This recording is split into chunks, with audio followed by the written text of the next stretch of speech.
repaso de lo que hablamos el último día. Entonces vamos a recordar que el último día estuvimos hablando sobre los carotenoides, que dijimos que son pigmentos vegetales, es decir, que son sustancias o moléculas especializadas en capturar la luz y están especializadas en capturar cierto rango de luz, cierto rango de colores, y todo aquel color que no pueden capturar o absorber, lo reflejan. En el caso de los carotenoides no pueden absorber los colores que van del rojo al amarillo y por lo tanto lo reflejan. Hablábamos un poco ahí acerca de los tipos de luz de los cuales está compuesta la luz solar. Decíamos que la luz visible es importante porque es la que se utiliza para poder realizar la fotosíntesis.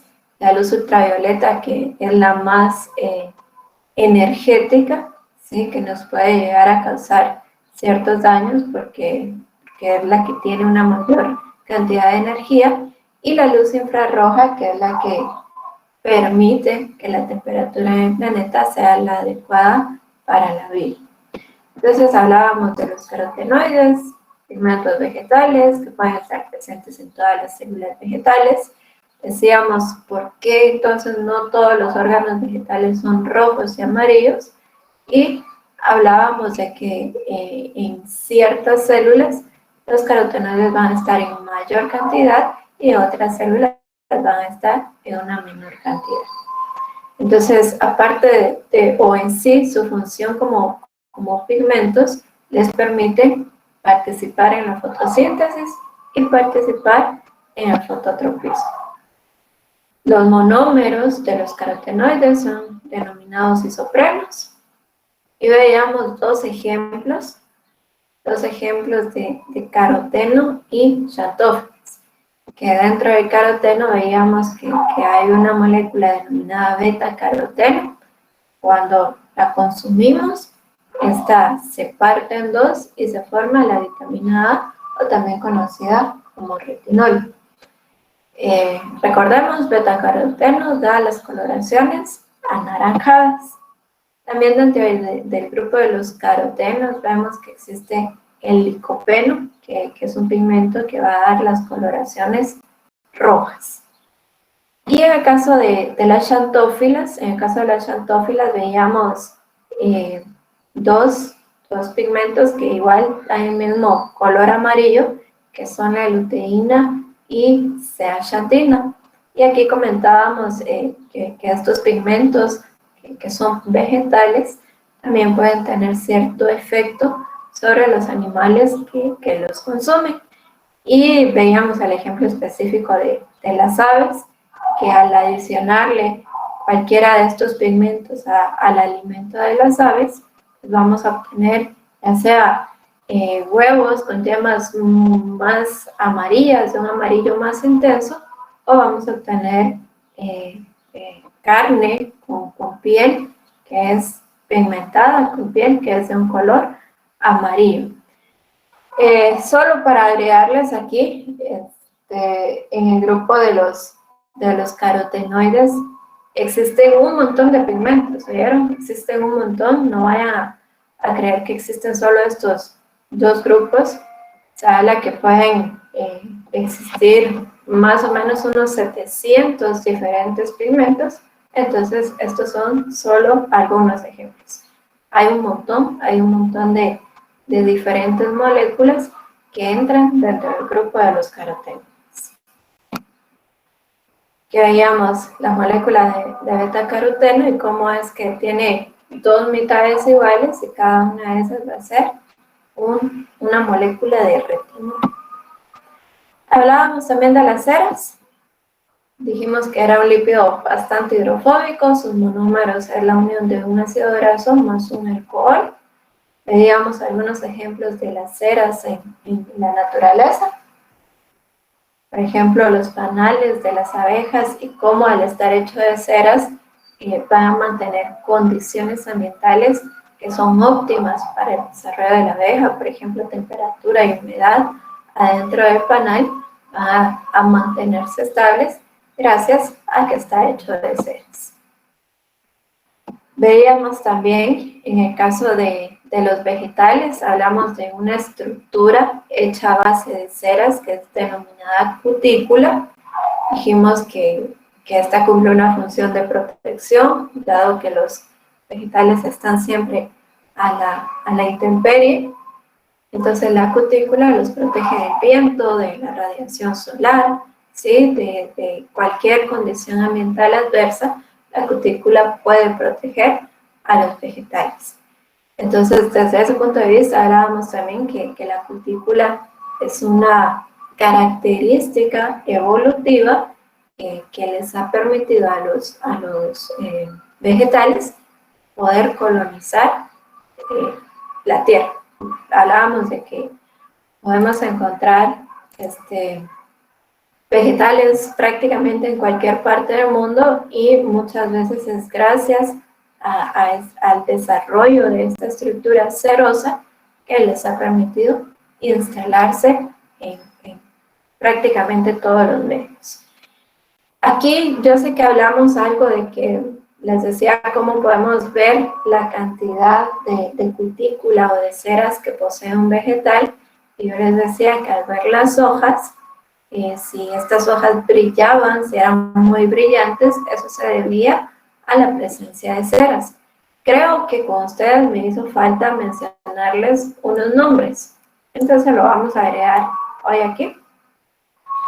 Vean, cuando vemos una hoja, la hoja tiene dos caras o dos lados, y esos lados tienen nombres específicos. La cara más brillante es aquella que está expuesta a la luz solar, y esa cara que queda expuesta a la luz solar, que es la más brillante, normalmente está del lado hacia arriba, esa cara es denominada haz. Entonces en el haz, por estar expuesto la mayor parte del tiempo a la radiación solar, en el haz vamos a encontrar que hay una mayor cantidad de cutícula, y por eso esa es la cara más brillante, ¿sí?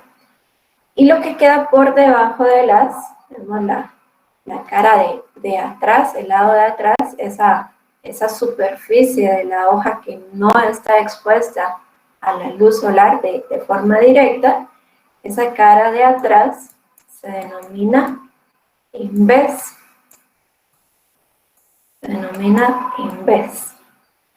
Entonces, cuando vemos una hoja, la cara más brillante es el haz, debido a que tiene una mayor cantidad de cutícula, y esto es porque el haz está expuesto a la radiación solar de forma directa. En cambio, el envés, que queda abajo, es una cara más opaca, y esto se debe a que o no hay cutícula o hay muy poquita. Entonces, en el envés, dado que no está expuesto directamente a la radiación solar, no es tan necesaria la cutícula, no necesita esa protección. Además, en el envés vamos a observar unas estructuras denominadas estomas. Vamos a observar unas estructuras denominadas estomas, que es donde los vegetales pueden hacer su intercambio gaseoso. Entonces, esa es otra de las razones por las cuales en el envés o no hay cutícula o hay muy poquita, porque de esta manera no se obstruye el paso de los estomas. Los estomas van a ser pequeños orificios por los cuales puede ingresar al vegetal moléculas de dióxido de carbono, y también a través de los estomas puede salir agua, puede salir oxígeno del vegetal. Entonces estos orificios deben estar libres, no deben quedar obstruidos, y esa es la razón también por la cual en el envés no vamos a encontrar la misma cantidad de cutícula que se puede encontrar en el haz.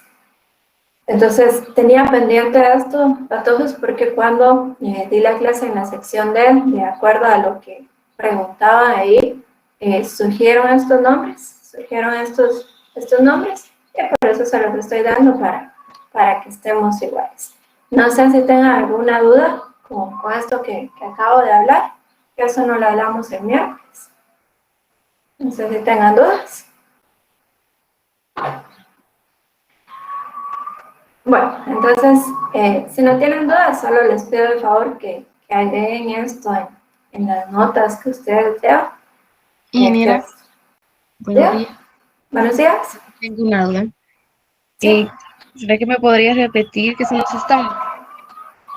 Los estomas, vean, por el momento lo vamos a dejar así. Los estomas vamos a decir que son pequeños orificios, ¿sí? Son estructuras que poseen un orificio o un poro por medio del cual pueden ingresar y salir sustancias de los vegetales. ¿Qué sustancias pueden ingresar o salir? Por medio de los estomas, los vegetales absorben el CO2 necesario para realizar fotosíntesis. Por medio de los estomas, los vegetales transpiran, es decir, expulsan agua. Por medio de los estomas, también los vegetales pueden expulsar el oxígeno que producen durante la fotosíntesis. Y por eso les decía, los estomas son lugares en donde los vegetales hacen intercambio gaseoso, intercambian gases con su ambiente. Y por esa razón, al ser orificios de entrada y salida de materiales, estos deben estar libres. Y por ello es que no hay una gran cantidad de cutícula o no hay cutícula en el envés para evitar obstruir el paso de los estomas. Entonces, cuando llegamos al reino vegetal, pues vamos a ver otras especificaciones de los estomas, pero por el momento ustedes tienen que saber que son pequeños orificios que se encuentran en el envés de la hoja, por medio de los cuales se realiza el intercambio gaseoso.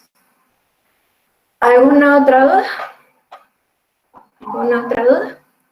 Entonces, como les estaba diciendo, sí les pido el favor que agreguen estos, que son tres nombrecitos ahí que están relacionados un poco con el tema de la cutícula. Entonces, para terminar esta parte, les digo, en el haz, que es la cara brillante de la hoja, hay una gran cantidad de cutícula.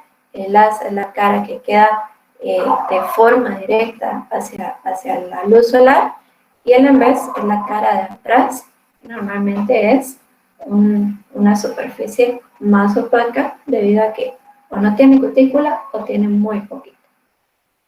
Bueno, entonces eso hablábamos el día miércoles. Veíamos que también existe cutícula en otros órganos, como por ejemplo los frutos. En general, la cutícula va a estar protegiendo aquellos órganos que son blandos, aquellos órganos que son tiernos. Por ejemplo, ramas y tallos tiernos también pueden tener cutícula. Las hojas van a tener cutícula, los frutos poseen cutícula. Les comentaba también que todos los animales poseemos una cubierta cerosa, una capa cerosa de protección. Todos los animales vamos a estar protegidos por una capa cerosa. Entonces las ceras van a estar recubriendo piel, pelo, plumas, y en el caso específico de estos animales que producen lana, existe una cera específica llamada lanolina que prácticamente impermeabiliza a la lana de estos animales. Estos animales pueden vivir en condiciones muy frías y también bastante húmedas, y la lanolina es la que se encarga de impermeabilizarlos y protegerlos. Entonces, en el caso de los demás animales que están cubiertos por piel, plumas y pelo, también va a existir una capa cerosa, pero aquí no vamos a ver un nombre específico. Entonces, eso fue lo que vimos el día miércoles para todos. No sé si tengan alguna duda. Ahora bien, si no tienen dudas, pues entonces vamos a comenzar ya con el tema nuevo de esta clase, que son los esteroides. Este es el otro polímero de los lípidos. Este es el otro polímero de los lípidos, son llamados esteroides. Y vean, aquí yo creo que esta es la parte más compleja de los lípidos. Aquí vamos a ver un montón de información, patojos, y sí les pido que estén muy atentos, que pongan mucha atención, porque aquí se nos puede complicar un poquito el tema, pero vamos a irlo viendo despacio. Vean, esta es otra molécula anfipática. ¿Se recuerdan qué es anfipático? ¿Alguien hay que se recuerde qué es anfipático? Sí, es hidrofóbico e hidrofílico.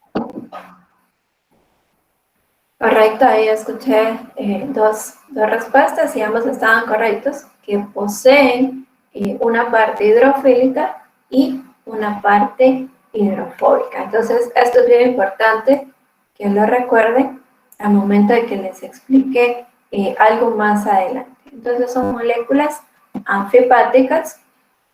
Y vean, sus monómeros los vamos a estudiar así. No vamos a darles nombres como específicos de cada uno de los monómeros, sino que lo vamos a ver así. Los esteroides están compuestos de 4 anillos. Estos 4 anillos suman un total de 17 carbonos y grupos laterales. Entonces, estos grupos laterales van a ser diferentes moléculas, diferentes compuestos, y gracias a esos grupos laterales vamos a encontrar diferentes esteroides. Entonces, monómeros de los esteroides vamos a decir que son 4 anillos más sus grupos laterales. Como les dije, los grupos laterales pueden cambiar, ¿sí? Pueden ser diferentes moléculas. Viendo solo esta información, patojos, únicamente conociendo esta información, ¿de qué tamaño es un esteroide? De 17 carbonos. De 17 carbonos, ¿correcto? Entonces recuerden ustedes cómo se mide el tamaño de una molécula orgánica, de una biomolécula, se mide en función al número de carbonos. Eso es tema de su examen de hoy, ahí se recuerda. Entonces, conociendo solo esta información que damos aquí, podemos decir que un esteroide tiene un tamaño de 17 carbonos. Entonces, vean ejemplos de esteroides. Tenemos aquí el colesterol y la testosterona. Si se dan cuenta, ambos poseen esta estructura similar de 4 anillos. ¿Y qué es lo que cambia? Lo que cambian son los denominados grupos laterales. Y de acuerdo con estos grupos laterales, así va a ser en cada tipo de esteroide. Entonces, solo para comprobar, patojos, contemos si realmente hay 17 carbonos. Vamos a ir aquí en el colesterol. Vean, hay 1, 2, 3, 4, 5, 6, 7, 8, 9, 10, 11, 12, 13, 14, 15, 16 y 17. Entonces, estos 4 anillos siempre van a estar presentes en todos los esteroides. Lo que va a variar son los grupos laterales. Ingeniera, de esa manera siempre se cuentan las moléculas en cada esquinita cuántos carbonos tiene. Sí. Vean, normalmente en las moléculas orgánicas, cuando hablamos de 6 carbonos, lo representamos por medio de un hexágono. Entonces, en cada esquina, en cada vértice, eso representa un carbono. ¿Sí? Eso representa un carbono.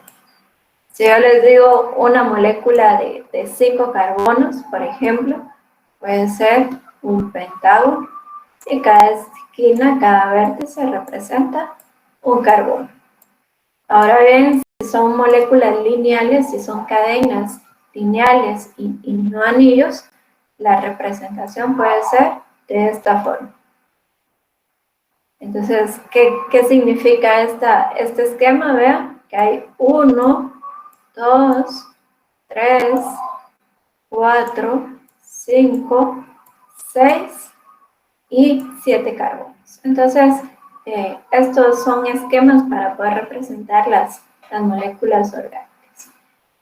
Y en su curso de química orgánica, cuando ustedes lo estén llevando, van a ver que van a llenar sus cuadernos de planas de este tipo de esquemas. Entonces, sí, así se representan los carbonos en este tipo de esquemas. Veamos, entonces, hablemos de los esteroides. Hablemos de los esteroides. Funciones generales de los esteroides. Dice que van a regular el metabolismo en animales. Entonces, al hablar de regular el metabolismo, es algo muy amplio, es algo muy general, pero conforme vayamos viendo los diferentes tipos de esteroides, vamos a ir hablando de procesos metabólicos específicos. Entonces, de forma muy general, los esteroides van a estar regulando metabolismo en animales. ¿En qué animales? Desde los animales vertebrados, vean, hasta animales invertebrados. Entonces, en general, van a regular procesos metabólicos en animales. Un ejemplo de esteroides, el primer ejemplo del cual vamos a hablar, son las sales biliares. Y vean, patojos, aquí yo tenía pendiente una pregunta que me hicieron desde que vimos las grasas, y la pregunta era ¿cómo se catabolizan las grasas si son compuestos hidrofóbicos y en el catabolismo se requiere que haya agua? Entonces era una pregunta muy, muy interesante y por fin les puedo dar la respuesta. Entonces, vean, ustedes ya saben de conocimiento general que en el caso del catabolismo se requiere agua y se requiere una enzima específica. Cuando hablábamos de las grasas, vimos que las enzimas específicas son esterasas para la gran mayoría de seres vivos y en el caso específico de los mamíferos son lipasas. Pero al ser las grasas compuestos hidrofóbicos, el agua no puede actuar en ese proceso de catabolismo. Entonces, si el agua no puede actuar en ese proceso de catabolismo porque las grasas son hidrofóbicas, ¿qué es lo que se requiere hacer previo a realizar el catabolismo? En nuestro organismo lo que sucede es que cuando se va a realizar el catabolismo de una grasa, lo que se hace primero es que se forma una emulsión. Entonces las grasas que son compuestos hidrofóbicos, van a sufrir una serie de reacciones hasta que quede en una mezcla llamada emulsión. ¿Y cómo se logra esa emulsión de las grasas? Por medio de un esteroide conocido como sales biliares. Entonces, cuando ya las grasas están en medio de una emulsión, ahí ya puede ocurrir el catabolismo. Ahí ya pueden actuar las enzimas, ya sea esterasas o lipasas, que por medio del agua van a sufrir el proceso denominado hidrólisis, y ahí ya se puede empezar a romper los enlaces para liberar la energía. Entonces, bien importante, vean patojos, bien importante es que para poder utilizar las grasas, primero se tiene que formar una emulsión, y para que se forme esa emulsión deben existir sales biliares. aquí recordemos algo bien importante, que las grasas son la reserva de energía en los animales. Entonces, el utilizar esa reserva energética no es tan sencillo, y nosotros los humanos lo vemos de la siguiente manera. Porque es más fácil, en general, ¿verdad? En algunas personas no es así, pero la mayoría de veces es más fácil aumentar de peso, ¿sí? Que vamos viendo ahí cómo vamos aumentando de peso, y el proceso contrario, que es disminuir de peso, puede llegar a ser muy costoso. Y entonces hay personas que se someten a dietas así bien exageradas, hay personas que se someten a una rutina de ejercicio bastante intenso, pero que a pesar de ese ejercicio, a pesar de esa dieta, no ven un resultado en la disminución de peso. ¿Por qué razón? Normalmente los problemas de obesidad están relacionados con un aumento desmedido en el almacenamiento de grasas. Pero vean, para poder utilizar esa energía en forma de grasas, se requiere de un proceso que en nuestro organismo no es tan sencillo, ¿sí? Que las sales biliares vengan y emulsionen las grasas puede conllevar un gasto energético, puede conllevar un montón de condiciones, por lo que es más fácil seguir almacenando grasas que poder utilizarlas en el catabolismo. Entonces, vean, yo no soy nutricionista ni experta en armar rutinas ni nada, pero lo que sí sé es que, por ejemplo, en programas que son manejados por gente experta, programas de disminución de peso, lo que se busca es que las personas tengan un déficit calórico. ¿Qué quiere decir esto? Que arman el programa de una manera tal que las personas dejan de consumir carbohidratos en ciertos periodos de tiempo, y esto obliga a que su organismo tenga que utilizar la reserva de energía en forma de grasas. Entonces, esto tiene que ser supervisado, porque si uno lo hace ahí solo viendo un tutorial en YouTube o cosas así, puede llegar a ser muy peligroso. Entonces, esto, vean, la reserva de grasas únicamente se va a utilizar cuando sean emulsionadas, y esta función la cumple un esteroide llamado sales biliares. No sé si tengan dudas.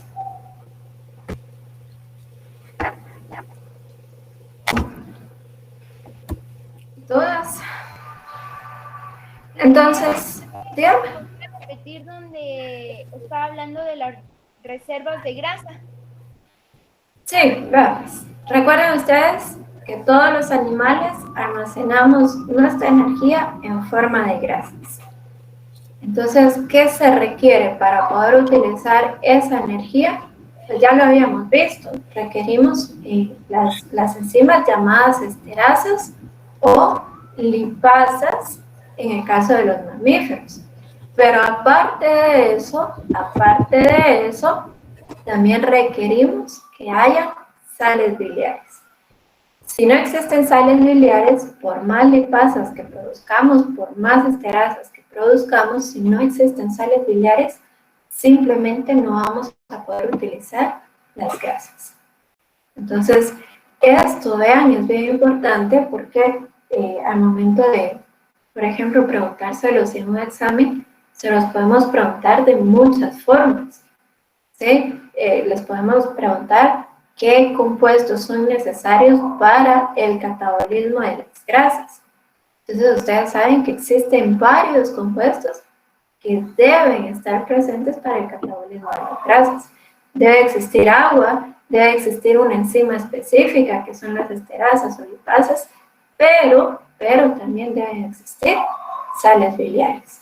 Y las sales biliares son esteroides que su función es emulsionar las grasas, formar una mezcla donde pueda estar presente el agua y donde pueda estar presente las grasas para que suceda el catabolismo, ¿sí? Para que suceda el catabolismo. Entonces, no sé si tengan alguna duda con respecto a esto.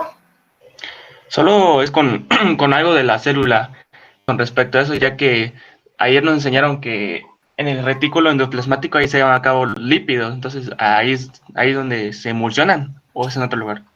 Entonces, en el retículo endoplasmático liso, ahí es donde se da la mayor parte del metabolismo de las grasas o de los lípidos. Sí, ahí puede ocurrir este tipo de reacciones. Pero también más adelante, cuando estemos hablando de respiración celular, yo creo que algo de eso mencionaron también en su laboratorio de ayer o de los días anteriores.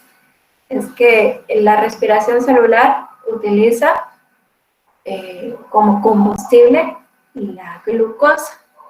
Y esta glucosa vamos a ver que puede provenir de diferentes lugares.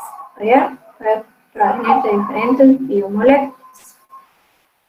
De las grasas, nosotros también podemos llegar a obtener glucosa, ¿verdad? Cuando hablamos de obtener energía de las grasas, esas grasas se transforman en esa glucosa que posteriormente se va a transformar en energía en forma de ATP.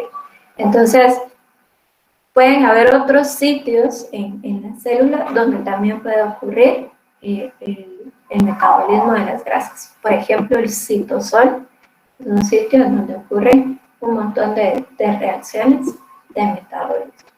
Pero sí, ustedes ayer no sé cuándo pasaron al laboratorio, si el martes, aprendieron que en el retículo endoplasmático liso te va a dar principalmente el metabolismo de los lípidos y las grasas que también son lípidos. ¿Alguna otra duda? ¿Alguna otra duda? Entonces, miren pues patojos, cuando ustedes ya están estudiando solos, lo que van a leer en la diapositiva es sales biliares que emulsionan las grasas. Y a mí sí me interesa que entiendan esa parte. Si entienden esa parte, sales biliares, que su función es emulsionar las grasas. Sí, ingeniera.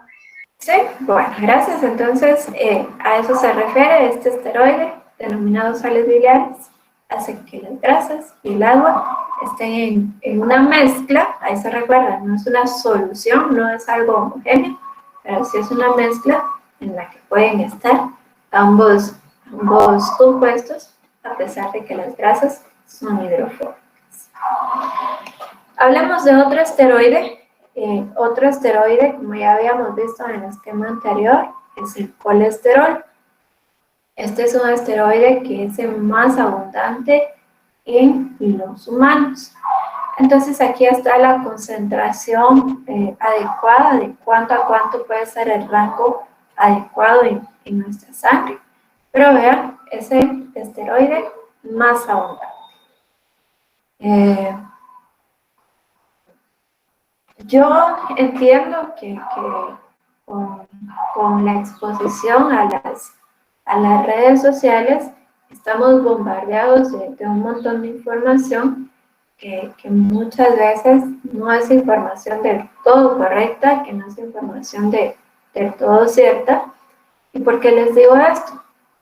Porque es muy común observar que en anuncios, que en publicidad, este compuesto, este colesterol, esté como satanizado, que esté como algo que es sumamente malo, que no debemos consumirlo.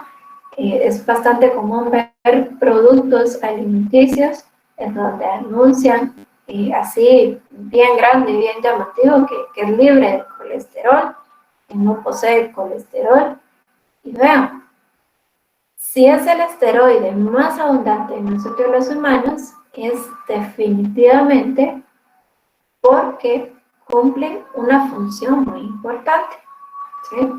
Si está en tanta abundancia en nosotros los humanos, es porque se requiere, se necesita en esas cantidades para cumplir funciones esenciales, para cumplir funciones muy importantes. Entonces, la próxima vez que ustedes vean alguna publicidad, que vean algún producto en donde anuncian que está libre de colesterol, que no contiene colesterol, ahora ustedes ya saben que en realidad su colesterol en su cuerpo es algo importante y es algo necesario, es algo bastante útil. Que vean qué función cumple el colesterol. Primera función, dice que sirve para la síntesis de sales biliares. ¿Y qué es síntesis para todos? Síntesis es formación, correcto, formación, construcción. Y a partir del colesterol se sintetizan las sales biliares. Entonces, ¿cómo así? El colesterol vamos a ver que es una molécula bastante importante que puede sufrir diferentes reacciones y como resultado de esas reacciones se van a formar otros esteroides. Entonces, le repito esto, el colesterol puede sufrir diferentes reacciones y como resultado de esas reacciones el colesterol va a formar otros esteroides. Primer esteroide que se forma a partir del colesterol, las sales biliares. Entonces vean, si no tenemos colesterol, no vamos a tener sales biliares. Si no hay sales biliares, no va a haber catabolismo de las grasas. Entonces, bien importante el colesterol porque se transforma en sales biliares. Otra función del colesterol es que sintetiza la vitamina D. Antes era bien común escuchar este dicho, patojos, no sé si a ustedes en algún momento lo han escuchado o incluso se los han dicho, pero antes era bien común escuchar, sobre todo a las personas mayores, a los abuelos, que miraban a un niño flaco, a una niña así flaca o muy chaparrita para su edad, y entonces normalmente les decían, ándate a poner al sol vos porque estás muy raquítico. Entonces, ¿qué es el raquitismo? Es una condición en donde los huesos no se desarrollan como debe ser, por lo tanto las personas se quedan mucho más pequeñas para la edad que tienen. ¿Cómo se evita el raquitismo? Mediante el consumo de vitamina D. La vitamina D, en términos técnicos, en lenguaje técnico, se denomina calciferol. Calciferol. La función de la vitamina D es desplazar el fósforo y el calcio hacia los huesos. Entonces tiene la función del desarrollo de los huesos, del adecuado desarrollo de los huesos. Y vean, ¿cómo obtenemos la vitamina D o por qué los abuelos mandaban a los niños a ponerse al sol? Por efecto de la luz ultravioleta, esta hace que el colesterol entre en un proceso de reacciones y el colesterol se transforma, en presencia de la luz ultravioleta, el colesterol se transforma en vitamina D, ¿sí?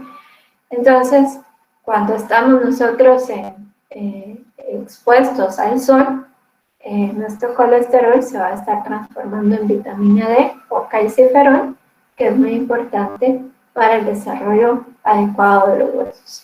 Sobre todo en ustedes que en la edad que tienen todavía se siguen desarrollando los huesos, todavía están en un proceso de formación y desarrollo, entonces es muy importante que tengan la suficiente cantidad de calciferol para terminar de formar esos huesos.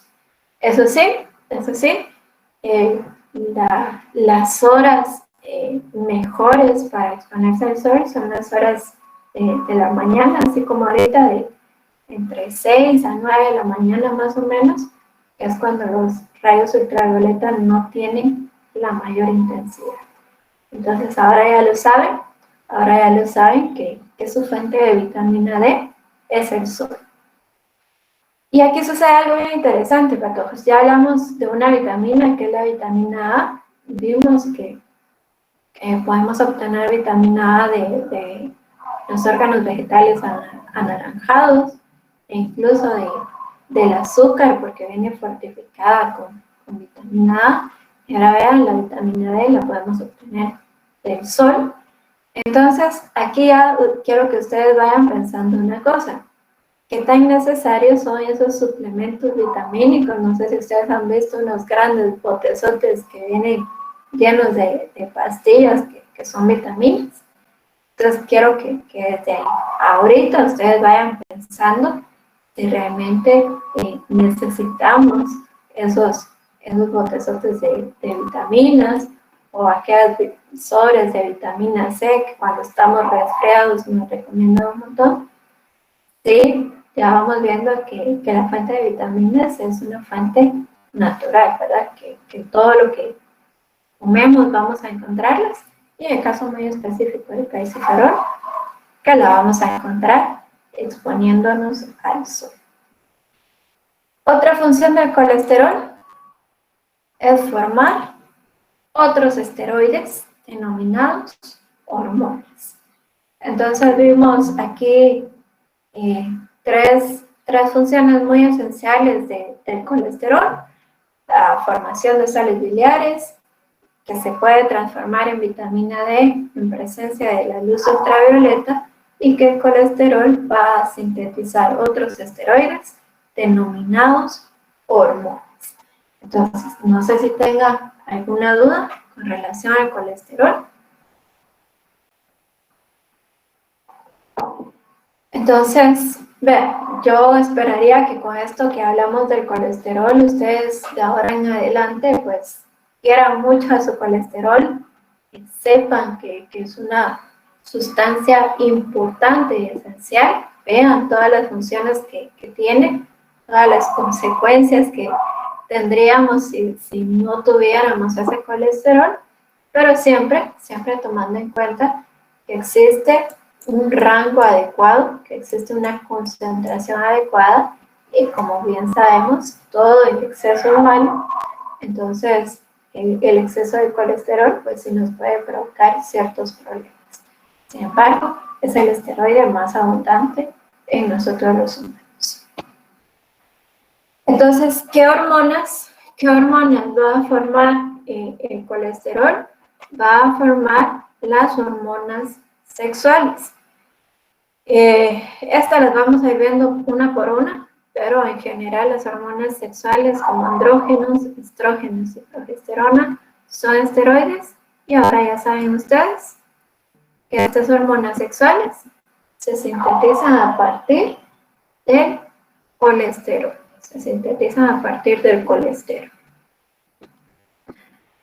Solo antes de pasar, entonces no sé si tengan alguna duda, patojos.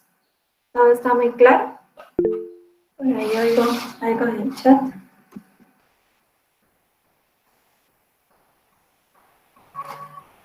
¿Cómo se le conoce o llama a los esteroides que se usan como estimulante del hinchamiento de los músculos? Entonces, Jaime, sí vamos a hablar específicamente de eso. Vamos a estar hablando específicamente de eso. No coman ansias, vamos a llegar a ese punto. Entonces, si ustedes no tienen ninguna duda respecto al colesterol, respecto a las sales biliares, vean, pato, vamos a empezar a hablar de este tema que son hormonas sexuales. Recordando que estamos dentro del tema de los lípidos, recordando que estamos dentro del tema de los esteroides, pero vamos a ir viendo hormona por hormona y cuáles son sus funciones. Entonces, este es un tema bastante interesante. Cuando estamos de forma presencial, siempre les digo que tomemos esto con mucha seriedad, porque por el tema y los temas que se hablan, pues tienden a ser como, para algunas personas, un poco bochornosos, un poco penosos, pero vean, lo vamos a hablar desde un punto de vista científico, desde un punto de vista técnico, y vamos a tratar que este conocimiento ustedes lo puedan relacionar sobre todo con la parte de producción animal, porque para aquellos que están estudiando para perito agrónomo, este tema les va a ser bastante útil. Entonces, antes de empezar a hablar de las hormonas sexuales, tenemos que definir qué es una hormona, ¿sí? Entonces, para definir qué es una hormona, les voy a decir 4 aspectos importantes que tiene la definición de hormona. Entonces, primero, una hormona es una sustancia de origen natural, ¿sí? Una hormona es una sustancia de origen natural. Con relación a la pregunta que decía aquí Jaime, existen en el mercado productos que nos los ofrecen como hormonas, pero ojo, una hormona es únicamente de origen natural. ¿Qué sucede con todos estos productos que nos ofrecen en el mercado? No son hormonas, sino que son copias sintéticas de las hormonas. ¿Qué significa la palabra sintética? Significa artificial. Entonces, todo lo que nos venden en el mercado, todos los productos que nos dicen que son hormonas, en realidad no son hormonas, sino que son copias sintéticas, son copias artificiales de una hormona. Entonces, primer aspecto de la definición de hormona, sustancias de origen natural. Sustancias de origen natural. Segundo aspecto de la definición de hormonas es que regulan procesos metabólicos específicos. Entonces, las hormonas, sustancias de origen natural, que regulan procesos metabólicos específicos, ¿sí? Tercer aspecto de esta definición es que van a regular esos procesos metabólicos específicos, pero en bajas concentraciones. Entonces, las hormonas actúan en bajas concentraciones. Es decir, que nuestro cuerpo produce únicamente una cantidad muy pequeña de cada una de las hormonas, pero con esa concentración que es muy pequeña, es suficiente para regular cada proceso metabólico. ¿Qué quiere decir esto? Que si nosotros consumimos de esas copias sintéticas que existen en el mercado, vamos a estar aumentando la concentración de una hormona y vamos a estar alterando procesos metabólicos, dado que las hormonas actúan solo en bajas concentraciones. Y la última parte de la definición de hormona es que una hormona se produce en un lugar y se utiliza en un lugar diferente. Entonces, por ejemplo, las hormonas sexuales, si se van a utilizar en un órgano sexual, se tienen que producir en otro órgano diferente. Entonces, así actúan las hormonas, se producen en un lugar y se utilizan en un diferente. Se producen en un órgano y se utilizan en un órgano diferente a donde se produce. Entonces, para dar todo el concepto junto, recordemos, hormonas son sustancias de origen natural que regulan procesos metabólicos en bajas concentraciones y se producen en un lugar y se utilizan en un lugar diferente. No sé si tengan dudas respecto a esa definición de hormonas. ¿Quedó claro? ¿Será que la podría volver a repetir, por favor? Sí, vean, hormonas son sustancias, y ahora ustedes ya saben, son esteroides de origen natural que regulan procesos metabólicos específicos en bajas concentraciones, y se producen en un lugar y se utilizan en otro lugar diferente a donde se produjeron. Diferente a donde se produjeron.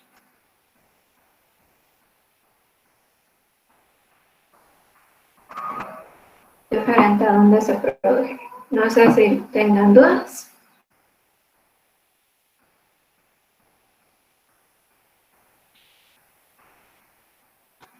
¿Alguna duda para todos?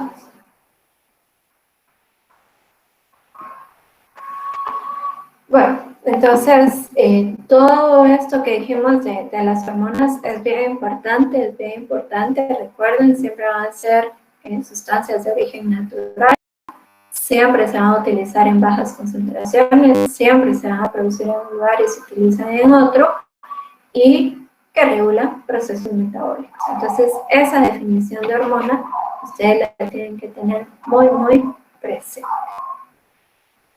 Bueno, entonces, ahora sí, vamos a empezar a hablar propiamente de las hormonas de tipo animal, los esteroides, que son hormonas de tipo animal, y vamos a hablar específicamente de hormonas sexuales, Entonces, el primer grupo de hormonas es denominado estrógenos. Y dentro de los estrógenos, la hormona por excelencia se denomina estradiol. Entonces, veamos, pues, estrógenos puede ser un grupo de hormonas, pero nosotros vamos a estudiar específicamente el estradiol. El estradiol se dice que es la hormona que da las características femeninas. Son hormonas los estrógenos son hormonas relacionadas con las características femeninas, por lo tanto, los estrógenos van a estar presentes sobre todo en las hembras, van a cumplir funciones muy importantes en las hembras, pero también se ha visto que existe estradiol en machos. Entonces vamos a hablar qué funciones cumple el estradiol. Veamos, el estradiol, en el caso de las hembras, aumenta su concentración cuando se llega a la pubertad. Entonces, hablando desde el punto de vista de la especie humana, en las mujeres el estradiol aumenta cuando las mujeres alcanzan la pubertad, que esto puede suceder a partir de los 10 años en adelante, 10, 11, 12 años, y en esta etapa es cuando es más abundante. ¿Qué procesos metabólicos regula el estradiol? Vean, si ya les dije que son las hormonas femeninas, entonces el estradiol es el responsable de todos los cambios que suceden en las mujeres al momento de la pubertad. El estradiol es el responsable de todos los cambios que suceden en las mujeres al momento de la pubertad. Entonces, esa transformación morfológica, esos cambios corporales que suceden en las mujeres a partir de los 10, 12, 13 años, se debe a que hay un aumento de estradiol. ¿Qué cambios son los que son más visibles o los que suceden en las mujeres durante esta etapa? Hablemos de uno que puede ser el ensanchamiento de las caderas, es decir, el agrandamiento de las caderas. Entonces, esto tiene una razón de ser, porque el cuerpo de una mujer cambia, principalmente aumentando la parte de las caderas. Y la razón es que está preparando al cuerpo de la mujer ante un posible embarazo. Entonces, caderas anchas lo que significa es que ese cuerpo se está preparando para poder tener o llevar un proceso de gestación. Otro cambio que viene como consecuencia de ese ensanchamiento de las caderas es el agrandamiento de glúteos y muslos, ¿sí? Entonces todo tiene que ver con preparar el cuerpo de una mujer ante un posible embarazo. El hecho de que aumenten estos músculos como los glúteos y los muslos es para darle un mayor soporte a la pelvis, para darle un mayor soporte al útero y que la mujer pueda sostener un embarazo. Hablando siempre de la transformación morfológica, también tenemos que mencionar aquí que durante esta etapa se va a ir dando un aumento en el tamaño de las glándulas mamarias. Esto sucede, vean, todo está relacionado con el hecho de preparar el cuerpo ante un posible embarazo. ¿Por qué aumenta el tamaño de las glándulas mamarias? Para poder preparar esos órganos ante una posible producción de leche. Entonces va aumentando el tamaño de las glándulas mamarias. Gracias también a esta concentración de estradiol, a este aumento en la concentración de estradiol durante la pubertad, también en el cuerpo suceden otros cambios a nivel de genitales.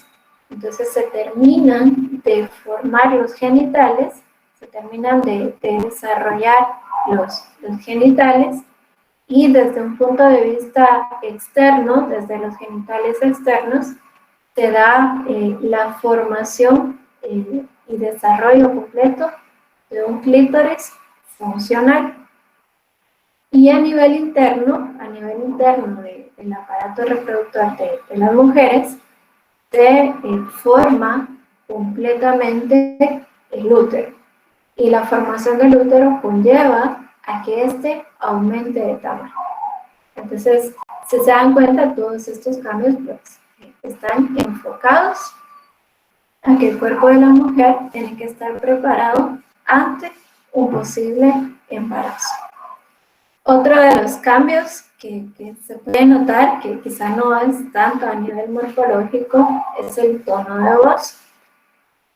Cuando estamos en estas edades, a partir de los 10 hasta más o menos los 16 años, tanto en hombres como mujeres, ocurre un cambio a nivel del tono de voz. Entonces, el tono de voz en las mujeres es un poco más agudo, ¿sí? Y el tono de voz en el caso de los hombres es un poco más grave. El tono de voz agudo en las mujeres es responsabilidad del estradiol, ¿sí? A mayor concentración de esta hormona del estradiol, las mujeres podemos tener un tono de voz un poco más agudo. También a esta edad o en estas edades durante la pubertad, como consecuencia de ese aumento de la hormona estradiol, va a suceder en las mujeres el aparecimiento de la primera menstruación. La primera menstruación tiene el nombre de menarquia. La primera menstruación se llama menarquia. Entonces, esto se da debido a la acción de esta hormona. Se da debido a la acción de esta hormona y también vean patosos en estas edades, en la pubertad, gracias a la acción de las hormonas, el deseo sexual en mujeres es consecuencia principalmente del estradiol. Entonces, vean, todo esto, todos estos cambios morfológicos que suceden en la pubertad en el cuerpo de las mujeres es debido a esta hormona estradiol. Pero les mencioné algo importante. Vean, todos los cambios morfológicos pues, suceden una sola vez durante la pubertad, pero les mencioné que también la menstruación es consecuencia de este estradiol. Y recordemos que la menstruación va a ser un proceso cíclico de cada 28 días aproximadamente, se va a estar presentando la menstruación y ese aparecimiento de menstruación a cada cierto tiempo también está relacionado con la hormona estradiol. ¿Qué quiere decir esto? ¿Qué quiere decir esto? Que cada 28 días, en la mayoría de casos, las mujeres vamos a estar produciendo una mayor cantidad de estradiol y que gracias a eso entonces va a estar presente la menstruación.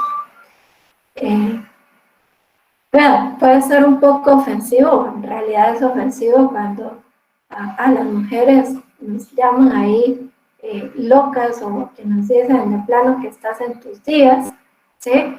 Es algo ofensivo, pero viéndolo así, tiene algo de cierto y mujeres no me dejarán mentir, pero durante esos días previos a la menstruación, las hormonas sexuales en mujeres están en una actividad bastante intensa y como consecuencia de esa actividad intensa de las hormonas se pueden observar ciertos cambios de humor. Entonces, vean, patojos, consejo sano, nunca le da a una mujer que está loca o que anda en sus días, que por eso es como es. Y mujeres, pues no me dejarán mentir que tal vez estamos un poquito locas, pero ahora ustedes ya saben que es como consecuencia de esta actividad hormonal, ¿sí? Las mujeres, el proceso hormonal puede ser un poco más intenso o realmente es más intenso y por ende vamos a tener otra serie de consecuencias que los hombres no sufren. Entonces, les comentaba estradiol, hormonas femeninas o estrógenos, hormonas femeninas. La hormona por excelencia es el estradiol, que su responsabilidad son todos los cambios morfológicos de una mujer al momento de la pubertad. También interviene en la menstruación, que es un proceso cíclico.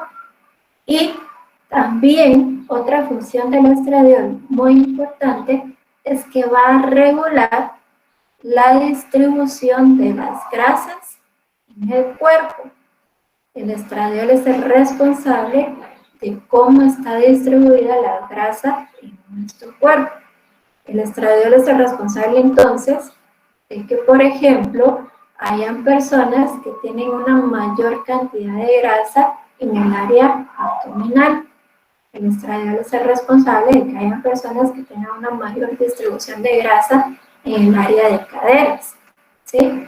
Entonces, ¿por qué esta es una función del estradiol? Aquí quiero que amarremos varios conceptos.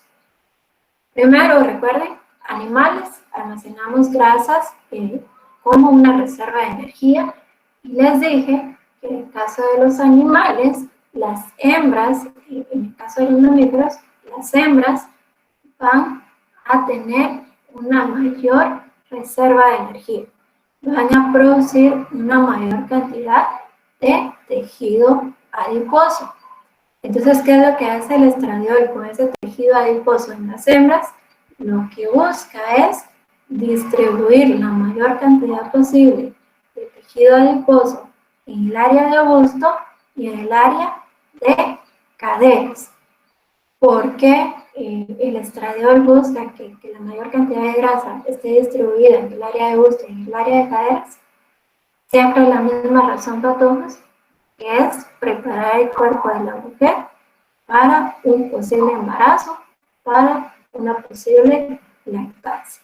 Entonces el estradiol se encarga de esa distribución de grasa. No sé si tengan alguna duda. Ingeniera, disculpe, o sea, algunos compañeros están preguntando si usted está cambiando de diapositivas o sigue solo en la misma donde dice estrógenos.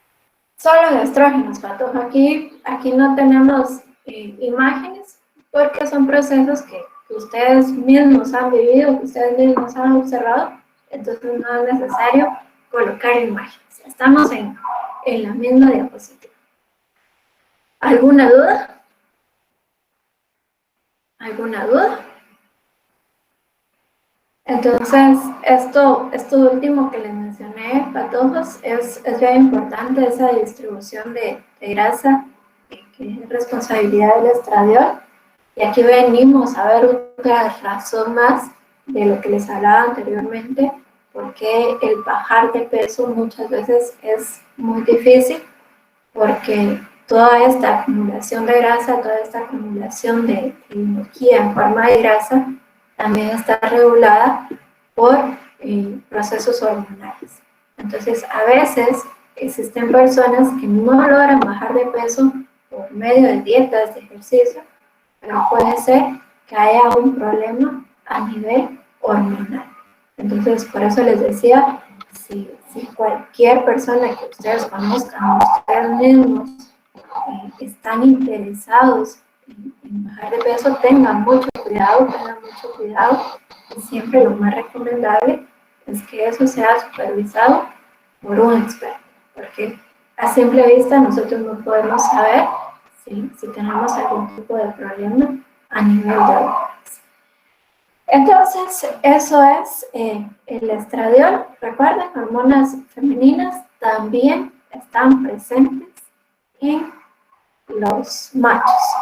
En realidad, al buscar información de qué función cumple el estradiol en los machos, vean, casi no se ponen de acuerdo en ver cuál es la función del estradiol en los machos. A una conclusión que han llegado es que ciertas características que son muy femeninas, que pueden estar presentes en los hombres, puede deberse a que hay ciertos hombres que producen una mayor cantidad de estradiol, como por ejemplo lo que les decía del tono de voz. ¿Qué pasa si algún niño o algún hombre se queda con un tono de voz muy agudo? La causa puede ser que está produciendo una mayor cantidad de estradiol, por ejemplo.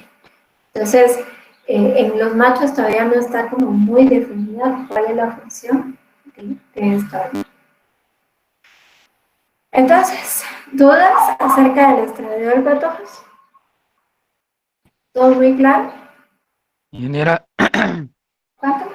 una ginecomastia podría ser problema de estradiol en un hombre. Puchica, ese me agarró usted. ¿Qué es una ginecomastia? La ginecomastia es el crecimiento de senos en los hombres. Entonces, sí, vean, eso es porque el estradiol cumple la función de la distribución de la grasa en el cuerpo. Entonces, si hay hombres que tienen las glándulas mamarias muy grandes, puede ser debido a esa producción en exceso de estradiol. Lo que les decía, cualquier característica que nosotros asociemos con características femeninas, si las vemos en hombres, puede ser causada por esa producción de estradiol, ¿sí? Entonces, otra característica que puede ser femenina o que puede ser considerada una característica femenina es la ausencia de vello facial. La ausencia de vello facial es considerada una característica femenina. Entonces, ¿qué pasa con hombres que no desarrollan ese vello facial? Yo he visto que, por ejemplo, en el caso de mi hermano, que está obsesionado con que le salga barba y no ocurre eso, entonces también puede estar un poco relacionado con la producción de estradiol en los hombres, ¿sí? Bueno, ¿alguna duda? Dije, entonces, por ejemplo, en casos de esos como mujeres trans, se hacen tratamientos de hormonación, sería con estradiol. Correcto. Las personas trans son aquellas que han o se someten a tratamientos, desde tratamientos de cirugías para remover ciertos genitales o para construir ciertas partes genitales, y para poder mantener esos cambios quirúrgicos también se someten a un tratamiento de hormonas. Entonces, si lo que busca la persona es obtener características femeninas, definitivamente le van a estar administrando este tipo de hormonas como el estradiol, pero recuerden, si son productos que no son de origen natural, no son hormonas, sino son copias sintéticas. Ahora bien, por otro lado, si la persona lo que quiere es obtener características masculinas, va a estar ingiriendo productos que sean parecidos a las hormonas masculinas. Entonces, sí, vean, no necesariamente se requiere cambiar de sexo para poder tener un tratamiento de hormonas. Hay muchas enfermedades, sobre todo estas enfermedades autoinmunes, que su tratamiento requiere el consumo de productos basados en hormonas, productos basados en copias de hormonas. Entonces, hay muchas enfermedades que se tratan así. Y vean, en las siguientes hormonas vamos a estar hablando un poco de las consecuencias de consumir estos productos, lo que nos preguntaba ahí Jaime, que pueden ser consecuencias muy graves, que incluso nos pueden llevar a la muerte. Pero hay enfermedades que únicamente así es su tratamiento. Por ejemplo, conozco que en el caso de las mujeres existe una enfermedad que lastimosamente es común, que se desarrolla en quistes o pequeños tumores alrededor de los ovarios. Entonces, ¿cómo se deshacen estos quistes? ¿Cómo se deshacen estos tumores? Por medio del consumo de productos de copias de hormonas. Entonces, hay ciertas enfermedades que requieren el consumo de estos productos. Bueno, ¿alguna duda para todos? ¿Alguna duda respecto a esto? Entonces, si no tienen dudas, yo creo que sí, todavía hay tiempo. Vamos a ver. Gracias. Cuando estamos en estos días, ¿qué es lo que hace provocar el dolor? Entonces, veamos. A continuación vamos a ver otras hormonas que están relacionadas siempre con las características femeninas. Vean, el estradiol dijimos que regula la menstruación. ¿Y qué es la menstruación? Es la salida de sangre y algunos otros tejidos debido al desprendimiento de un tejido que se forma en el útero para detener el óvulo fecundado. ¿Qué pasa? Si el óvulo no se fecunda, entonces todo ese material que se formó en el útero se desprende y sale en forma de sangre.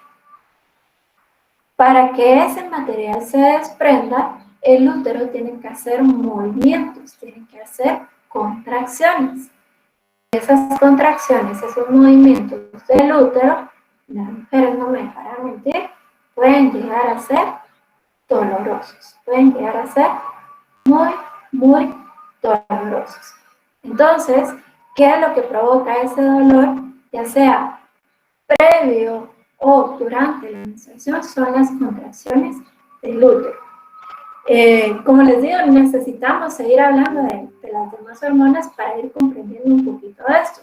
Pero, desde ya les digo, el estradiol puede propiciar esas contracciones del útero, es decir, que en el cuerpo esas contracciones son para sacar todo ese material, pero pueden ser muy dolorosas. Entonces el estradiol puede provocar esas contracciones y por ende aparece la menstruación.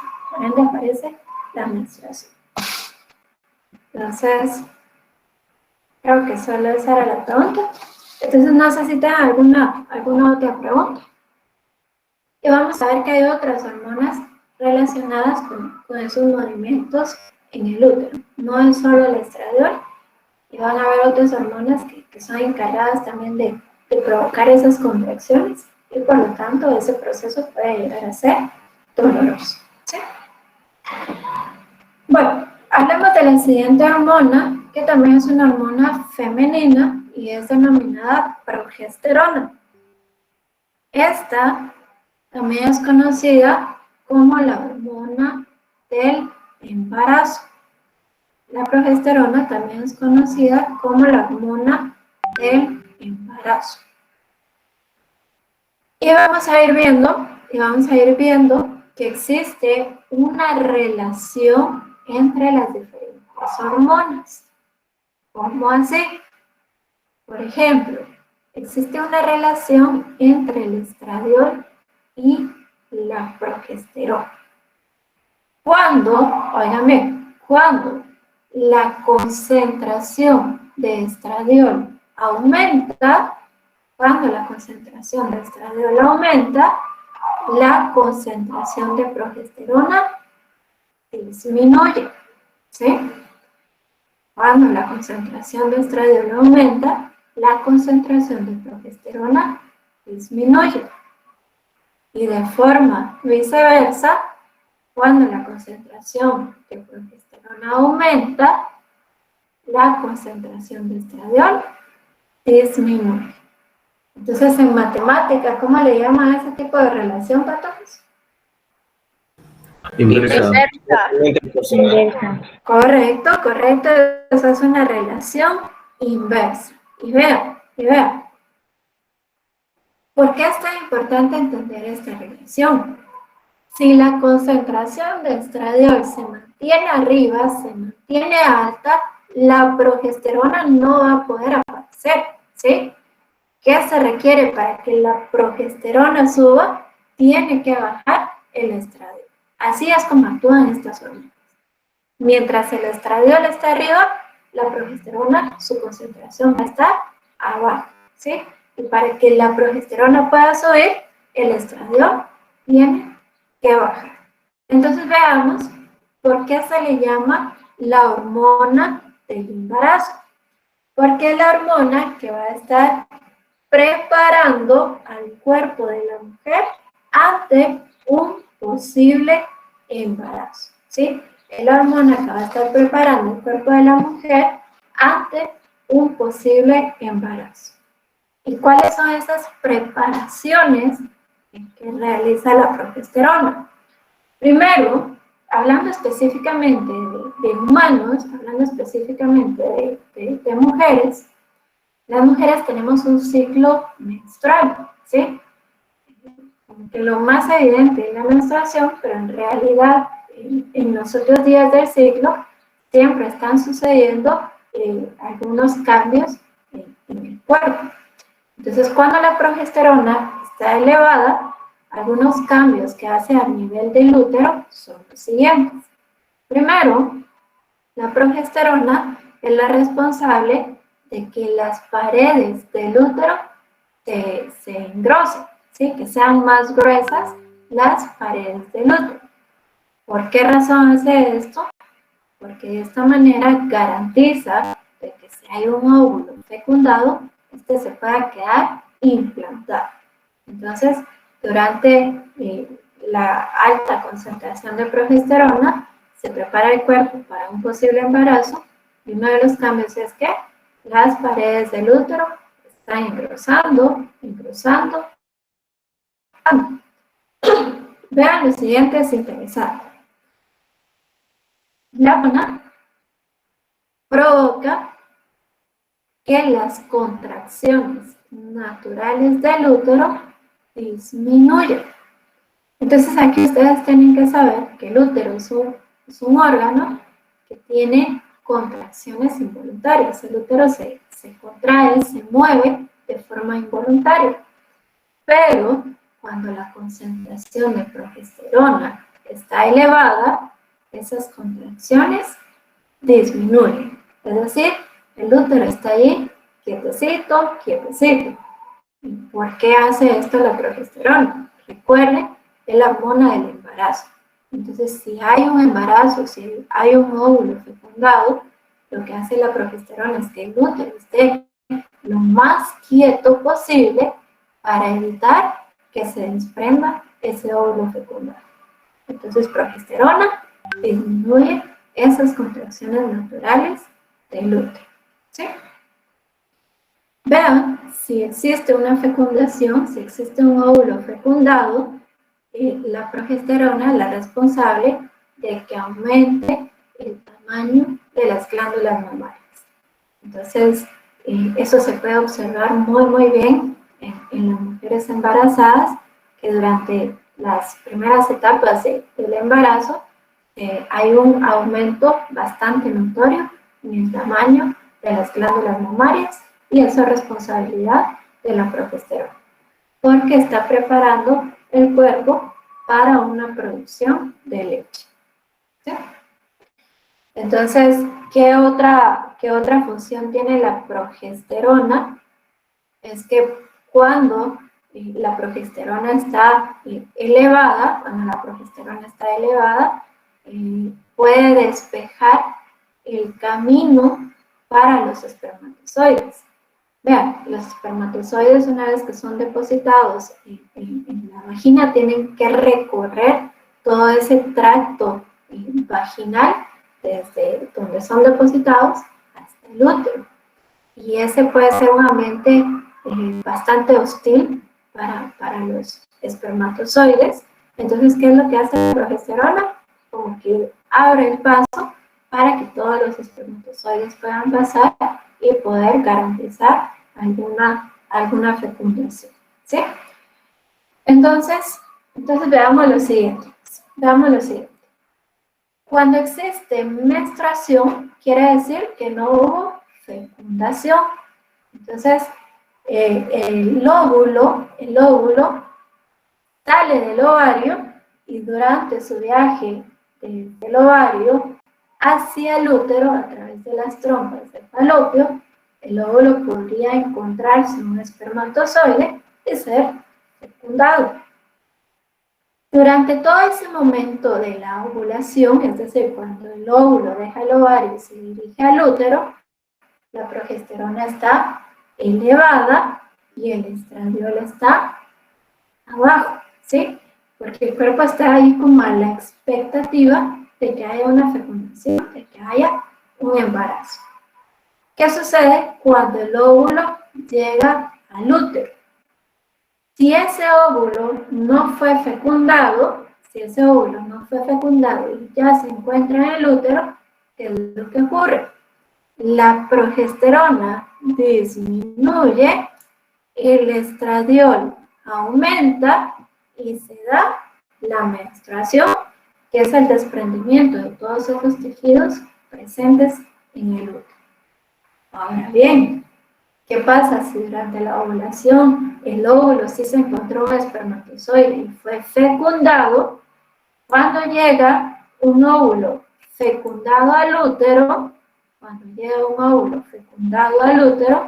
los niveles de progesterona se mantienen arriba, se mantienen elevados durante 9 meses, ¿sí? Que es el embarazo, y el estradiol se mantiene por abajo, ¿sí?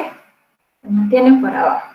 Entonces, si el óvulo fecundado llega al útero, la progesterona se va a mantener en niveles muy elevados, porque es la hormona responsable de que el embarazo llegue a un buen término.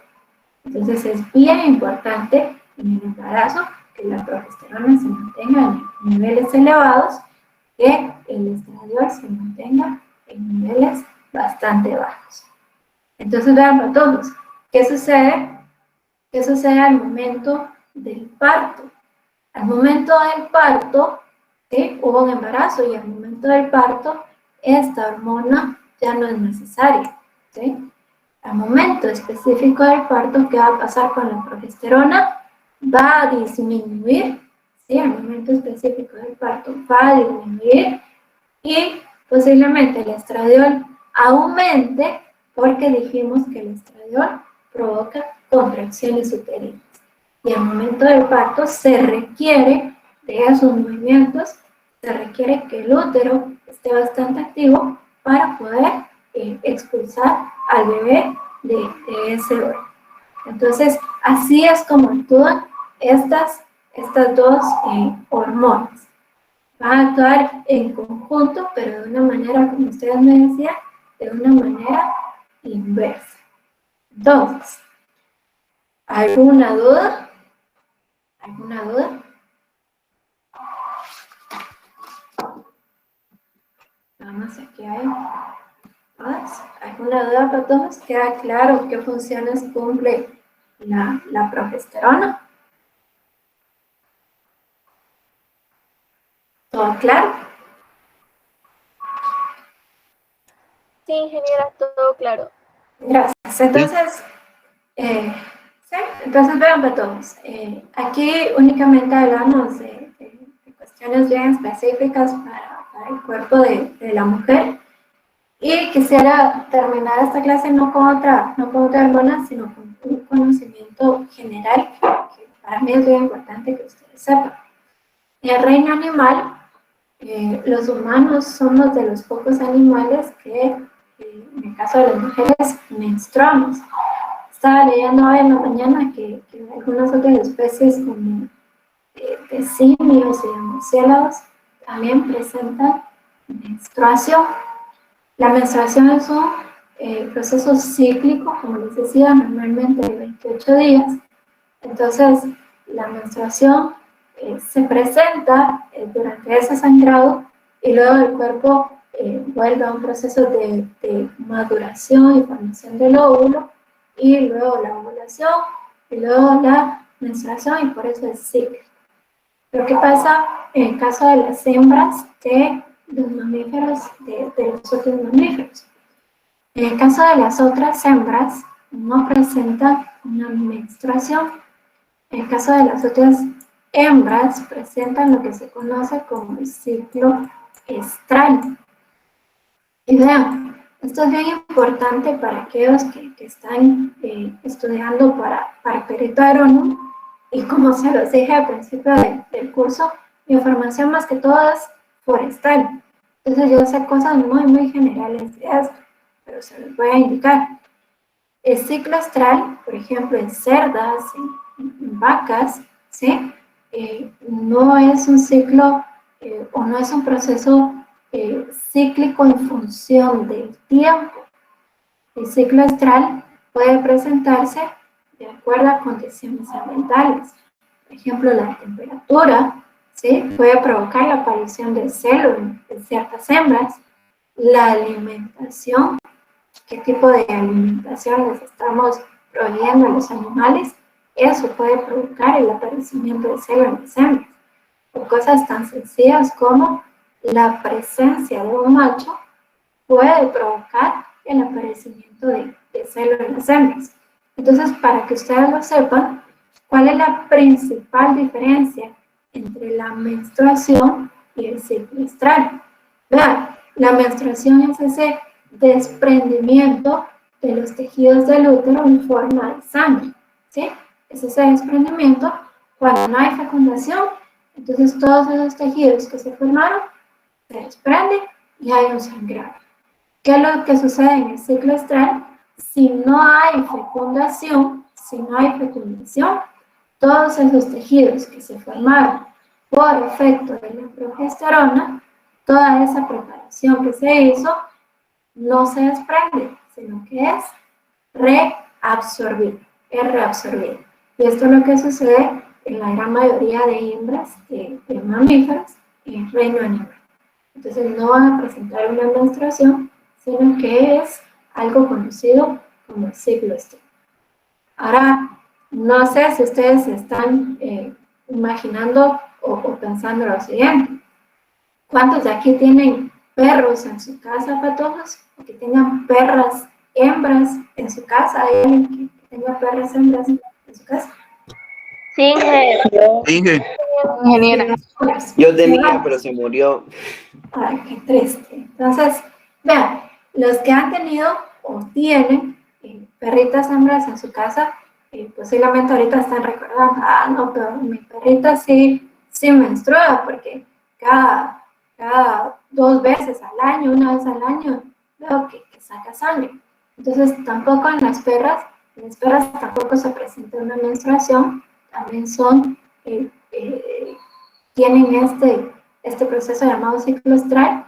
Lo que sucede es que en algunas hembras, como consecuencia del ciclo estral, hay ciertos flujos vaginales que salen, y en el caso específico de las perras, estos flujos vaginales que expulsan vienen acompañados de sangre, pero no es una menstruación, no es una menstruación como el proceso cíclico que sucede en las mujeres, que sucede en la especie humana, sino que ahora ustedes ya saben de forma muy general, como les digo, que este ciclo estral va a depender principalmente de condiciones ambientales y no tanto del tiempo, ¿sí?